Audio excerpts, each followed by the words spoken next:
dans ce grand branle-bas de combat l'Allemagne. Alors c'est l'exemple le plus spectaculaire puisqu'ils en sont à dire nous voulons la bombe nucléaire. Quand on dit on, c'est Jens Spahn qui est le chef de la CDU, c'est le pilier vraiment de la coalition au pouvoir dont Merz est le représentant. Nous devrions débattre d'un parapluie nucléaire européen indépendant. Et cela ne fonctionnera qu'avec le leadership allemand. Je répète, avec un leadership allemand. Si vous ne parvenez pas à fournir une dissuasion nucléaire, vous devenez un pion dans la politique mondiale.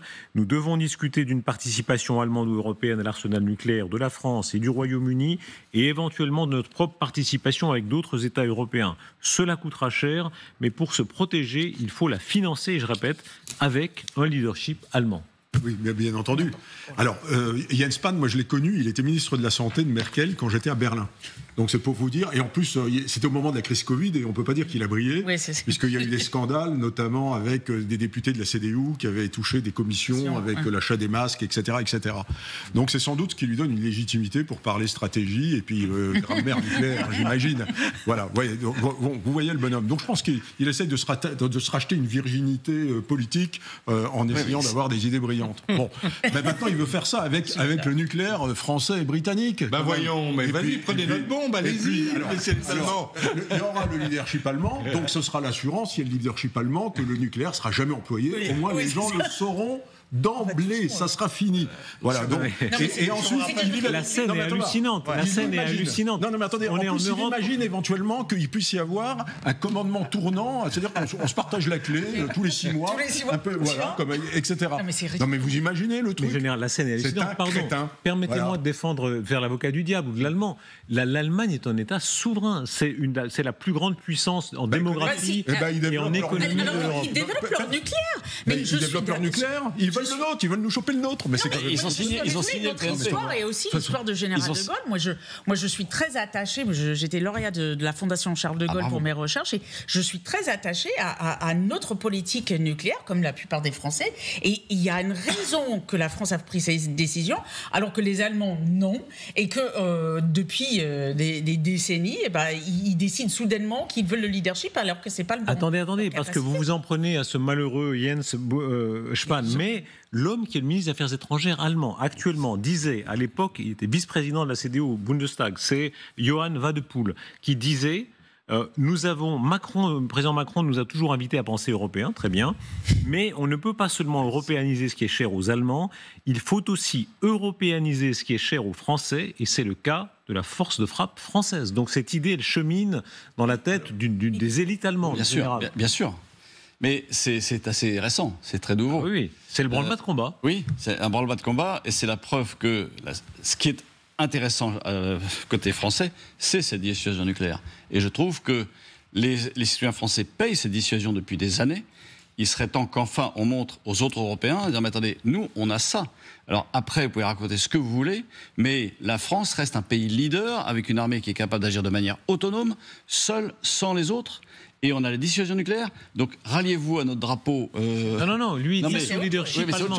Non mais je sais bien. Mais justement, alors ça commence. Attendez, en parlant de leadership allemand, je vous rappelle quand même que les créateurs de la bombe atomique, ce sont des Allemands. Bien sûr. Ils ont travaillé pour les États-Unis, tous les ingénieurs et tous les concepteurs. Enfin, chez les Russes aussi, chez les Français aussi. Allez à Vernon. À Vernon, les moteurs de nos fusées ont été conçus au départ par des ingénieurs allemands. Ils sont allés en Russie, aux États-Unis, en France, en Grande-Bretagne. C'est ça.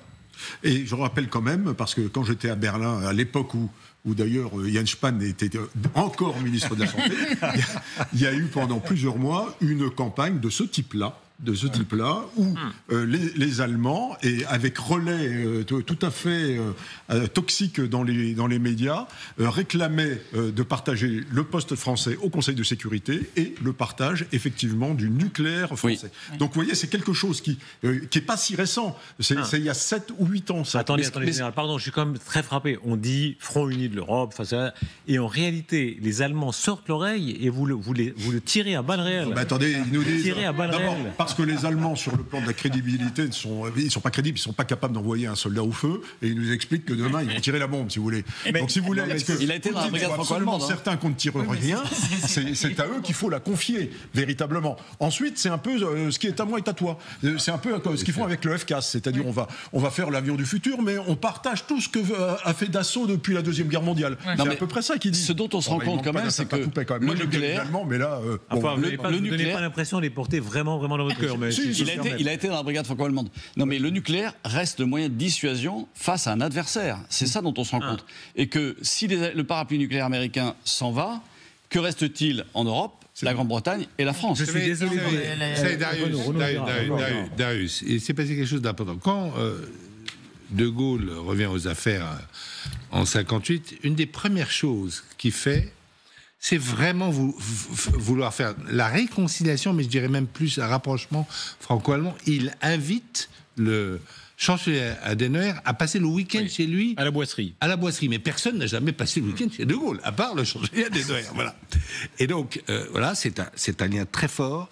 Un lien très fort. Ensuite, il y a les cérémonies de Reims, etc., qui va aboutir au traité de l'Élysée, qui est un traité très important, stratégique, de janvier 1963. Et on dit que les domestiques de la Boisserie, il a dû les convaincre. Certains ne voulaient pas se servir en allemand. Il a dû leur expliquer, c'est le chancelier d'Allemagne, c'est la réconciliation. Voilà. Et c'est pour ça que tous les Français ont accepté. Et il a fait un voyage triomphal en Allemagne en 62 et tout ça. Bien.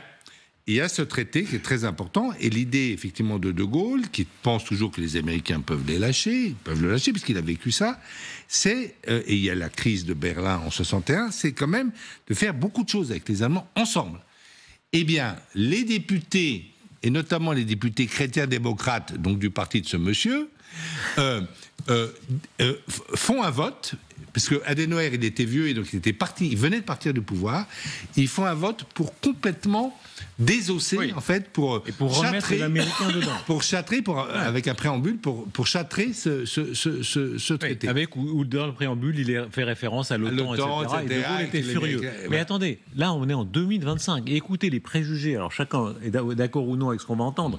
L'essayiste Jean-François Colosimo, à l'antenne de LCI, crie du cœur en disant mais encore aujourd'hui on ne peut pas tolérer que les Allemands soient nucléarisés. Il parle même pas de la bombe, il dit en général on ne veut pas que les Allemands aient la bombe nucléaire. Moi je dormirais plus tranquille s'ils l'avaient pas, oui. Écoutez-le d'abord. Vous avez vu que les Allemands maintenant veulent une bombe nucléaire et disent sous leur leadership. Oui. Sous leur leadership. Oui. On verra bien si on a envie, c'est un peu comme l'Iran, si on a envie qu'ils en aient vraiment une. Vous avez dit quoi ? C'est un peu comme l'Iran, parlons de l'Allemagne ? Oui. Vous n'avez pas peur, mon cher. Non, mais je pense qu'il y a des constituants de l'histoire européenne sur lesquels on ne peut pas passer simplement, sincèrement. C'est-à-dire ? Je dirais que, comme le disait Mauriac, que j'aime tellement l'Allemagne que je n'ai pas de problème à ce qu'il y en ait deux, n'est-ce pas ? Je pense que les Allemands ont un rapport, on l'a vu, très compliqué à leur passé, à la guerre, à l'armement. Attendez, vous êtes en train de nous dire qu'aujourd'hui, dans l'Europe de 2025, il y a encore un passif mental chez les partenaires de l'Allemagne qui empêcherait une bombe allemande aussi bien qu'on ne veut pas d'une bombe iranienne ?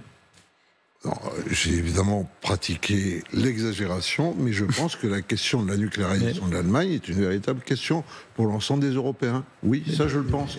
Voilà. La nucléarisation de l'Allemagne serait un problème pour une partie des Européens. La nucléarisation est dangereuse. Il y a déjà, moi je suis très attaché au TNP, dont l'Allemagne c'est le traité de non-prolifération, parce que on a déjà vu que le jeu nucléaire à deux acteurs était très dangereux. Ça a failli déraper en 1962 entre l'Union soviétique et les États-Unis. Ça a failli déraper entre deux pays nucléaires en 1999, on est à deux doigts entre l'Inde et le Pakistan. Il y a 7 ou 8 pays ou 9 puissances nucléaires dans le monde. Je souhaite que cette prolifération cesse. C'est pour ça d'ailleurs qu'on ne souhaite pas de prolifération au Moyen-Orient. C'est-à-dire, attendez, les yeux dans les yeux, si vous aviez face à vous Monsieur Spahn, vous le diriez, Herr Spahn, non. Non, voilà, mais voilà, d'abord, je lui dirais d'abord la première. Mais c'est bizarre parce que vous nous avez expliqué, votre chancelière que vous avez servi, nous a expliqué que le nucléaire c'était haram, c'était interdit par la religion, et d'ailleurs vous nous avez demandé très bêtement, Macron et Philippe ont cédé, c'est une honte, ça nous a coûté au moins 10 milliards, parce qu'il faut le dire quand même, c'est un des plus grands scandales industriels français, c'est que Macron et Philippe ont fermé Fessenheim qui marchait comme une horloge. simplement pour plaire à Hulot et plaire à comment s'appelait-elle, Angela, qui était partie d'ailleurs. Alors, vous voulez pas d'uranium, vous trouvez ça dangereux, enrichi à 3,7%, mais en revanche, de l'uranium enrichi à 90%, qui peut faire pouf, voilà, vous en voulez. Non, merci.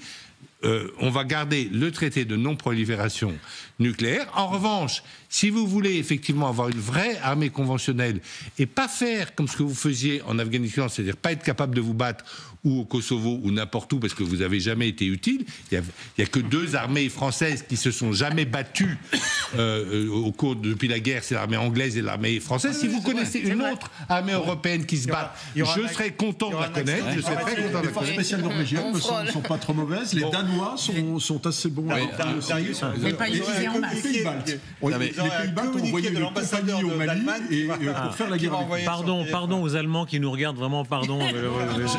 Je rappelle que l'OTAN a été créée pour maintenir les Russes dehors, les Américains dedans et les Allemands sous contrôle. Voilà. Et c'est ce qu'on a toujours dit. Eh bien, c'est très bien. Continuons. Mais on est en 2025. Vous avez ça reste une des principaux, en tout cas, héritages de l'après-guerre. Et je pense que beaucoup de gens... nous invitons, je lance un appel pour les voix allemandes pour venir contredire, porter la contradiction à tout votre... Et on les entendra. Voilà. Et on les entendra. Mais regardez. J'ai tendance à dire, pour finir, que si les Allemands veulent le nucléaire, après tout, ils sont souverains. Ah oui, ça c'est sûr. Mais qu'ils le développent. Et qu'ils le payent. Et qu'ils le payent. Qu'ils le payent, parce que dès qu'on dit qu'ils payent, les Allemands sont des capitalistes libéraux. Hein. Un sou est un sou. Donc, ils veulent un transfert de technologie. Mais là, et qui renoncent au TNP qu'ils ont signé. Mais d'accord, mais alors qu'ils fassent face à leurs contradictions, et surtout qu'ils le payent. Parce que moi, je n'ai pas envie qu'on renonce à notre indépendance stratégique. Le jour où il y aura une tournante, imaginez que ce soit M. Fixot ou Orban qui tiennent la permanence de la clé, je peux vous dire qu'on est mal barré. Hein. Voilà. Mais moi, je vais vous dire un peu plus. Moi, je suis un peu comme M. Colosimo. Moi, je préfère qu'ils n'en aient pas du tout.